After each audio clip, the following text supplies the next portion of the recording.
অনেকদিন ধরে মাংস খেতে খেতে আর মাংসর ভিডিও করতে করতে আমিও একটু বোর হয়ে গেছি। তো আজকে একটু নতুনত্ব কিছু ট্রাই করবো। ট্রাই কিছু না, আগেও করেছি, রেসিপিটা শুধু তোমাদেরকে দেখাবো। তো আজকে আমি তৈরি করব আর মাছেরই একটা সিম্পল রেসিপি, মানে মাংস মাংস মতন করে আমি এই রেসিপিটা তৈরি করব।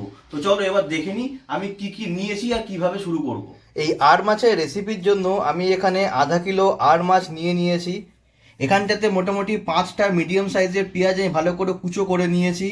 এখানে আদা রসুন বাটা আমি করে রেখেছি। কিছু মশলার মধ্যে এখানে 1.5 চামচের মতন ধনে গুঁড়ো আছে, 1 চা চামচের মতন ঝাল লঙ্কার গুঁড়ো আছে, 1 চা চামচের মতো কাশ্মীরি মির্চ আছে, 1 চা চামচের মতো জিরে গুঁড়ো আছে, আর এখানটাতে আধা চা চামচের মতন আমি হলুদ গুঁড়ো নিয়েছি। দুটো বড় সাইজের টমেটোকে আমি কুচো করে নিয়েছি। এখানটাতে আছে দুটো তেজপাতা, 3-4টে দারচিনির ডান্টি আর 3টা এলাচ। এই এলাচটাকে আমি এরকম সারাশি দিয়ে একটু পিষে থেতো মতন করে নিয়েছি। আর এখানে একটা বাটিতে সামান্য একটু জল নিয়েছি, এর মধ্যে একটা মশলা তৈরি করব। এবার সবার আগে আমি একটা মশলা তৈরি করে নেব। এই যে আধা বাটিতে জল নিয়েছিলাম, তোমাদেরকে দেখালাম, এর মধ্যে আমি একটু হলুদ গুঁড়ো দিয়ে দিচ্ছি, ধনে গুঁড়ো দিয়ে দিলাম, জিরে গুঁড়ো দিয়ে দিলাম, কাশ্মীরি লঙ্কার গুঁড়ো দিয়ে দিলাম, আর ঝাল লঙ্কার গুঁড়ো দিয়ে দিলাম। আর সব দেওয়া হয়ে গেল, এবার প্লেটটাকেও ঝেড়ে দিলাম।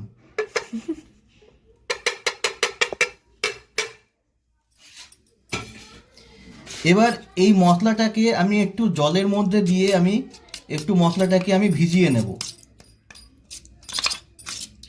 আর তোমাদেরকে ভিডিও শুরুতে আমি একটা বলতে ভুলে গেছিলাম, এই যে আদা রসুন যে আমি বেটেছি, এটা কিন্তু মিক্সিতে পেস্ট করিনি, আমি হামানদিস্তায় পিষেছি এটা, যার জন্য দেখো এরকম দানা দানা মতন আছে।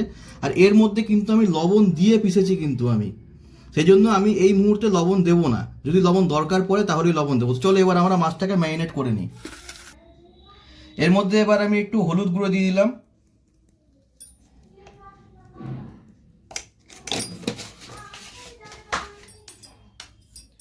লবণ দিয়ে দিচ্ছি,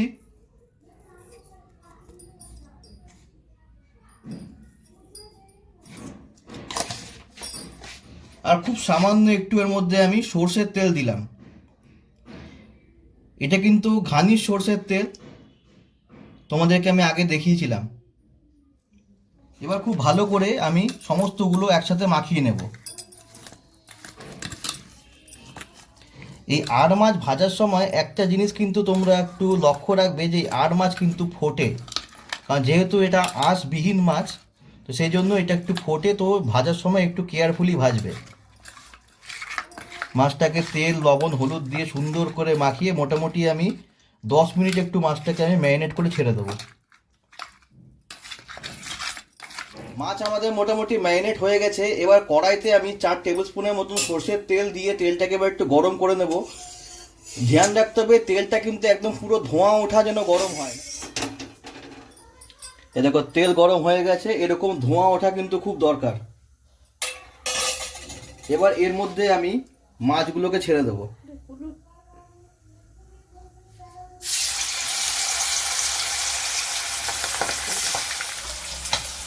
মাছ দেওয়ার সঙ্গে সঙ্গে ফোটা শুরু হয়ে গেছে অলরেডি। মিষ্টুর হাতে একটু ছিটে এসছে, আমারও হাতে একটু ছিটে এসছে।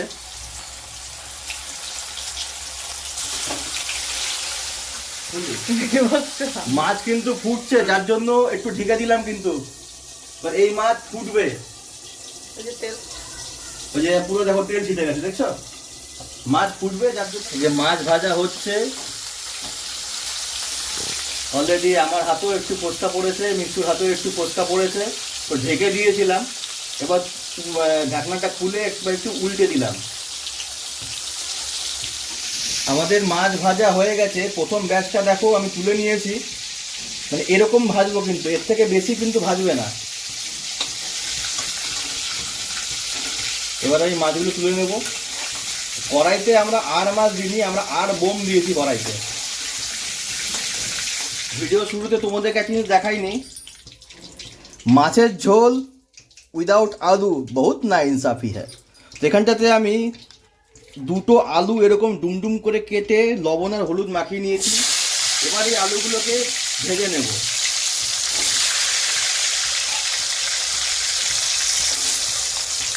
আলু ভাজা হয়ে গেছে, এরকমই মোটামুটি একটু কড়কড়া করে ভেজে নিতে হবে, খুব একটা বেশি না।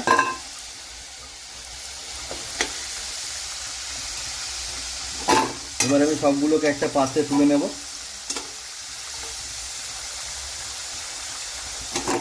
এবার এই তেলের মধ্যেই এখানটাতে আমি 2টো তেজপাতা দিয়ে দিলাম,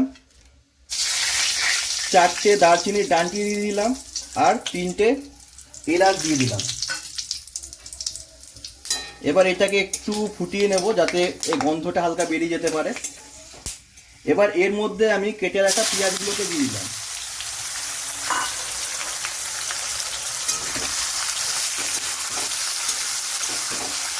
এবার এই পেঁয়াজগুলোকে গোল্ডেন ব্রাউন করে ভেজে নেব।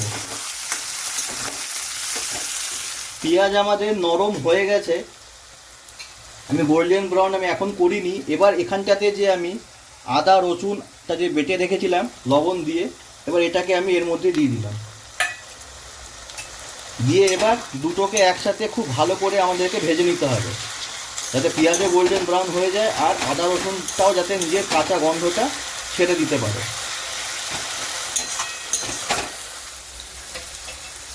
তা আমাদের পেঁয়াজ আদা রসুন ভালো করে ভাজা হয়ে গেছে। এবার এর মধ্যে আমি এই যে পেস্টটা যে করে রেখেছিলাম, এবার এর মধ্যে আমি এটা দিয়ে দেব।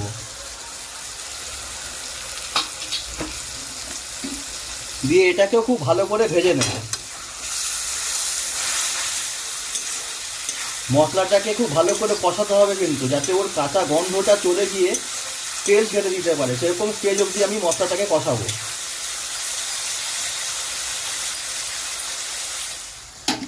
দেখো মশলা আমাদের মোটামুটি ভাজা হয়েছে, দেখো তেল ছাড়ছে। এবার এর মধ্যে আমি কেটে রাখা টমেটোগুলোকে দিয়ে দেবো। এবার এই টমেটোর সঙ্গে পুরো মশলাটাকে ভালো করে আমি কষিয়ে নেবো, যাতে টমেটো ভালো করে গলে যেতে পারে।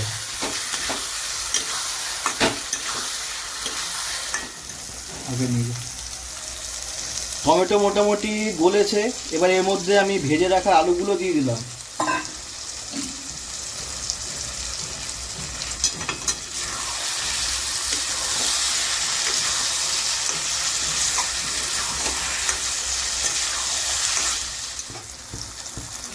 আমাদের কষানো হয়ে গেছে, দেখো তেল ছেড়ে দিয়েছে।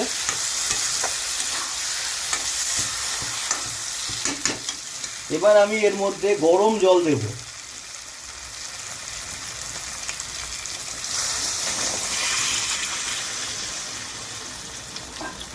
মোটামুটি আমি 2 কাপের মতন গরম জল দিলাম, আর আঁচটাকে বাড়িয়ে দিয়ে এবার এটাকে খুব ভালো করে আমি ফোটাবো।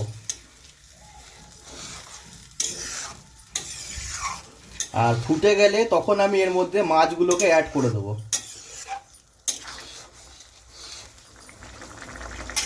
এই দেখতে দেখতে ফুটেও গেল। এবার এর মধ্যে আমি ভেজে রাখা মাছগুলোকে অ্যাড করে দেবো।